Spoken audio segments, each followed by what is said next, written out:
So এটা অনেক বড় একটা প্রতারণা। এই এই এই প্রতারণাটা কারোর সাথেই হওয়া উচিত না।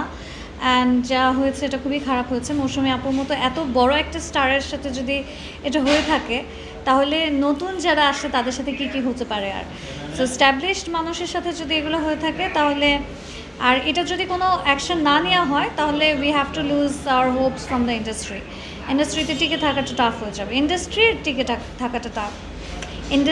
টিকে থাকাটা টাফ হয়ে যাবে।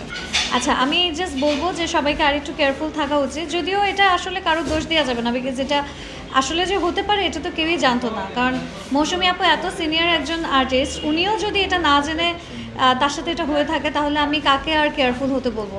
তারপরেও এখন যেহেতু আমরা দেখছি যে কি অবস্থা হচ্ছে, আই থিঙ্ক একটু কন্ট্রাক্ট সাইনিং, পেপার সাইনিংয়ের মাধ্যমে সব কিছু করে রাখলে পরে ভালো। অ্যান্ড সবচাইতে বড় ব্যাপার হলো সেগুলোতেও লাভ নাই। আই থিঙ্ক একটা কঠোর সিস্টেমে আসা উচিত।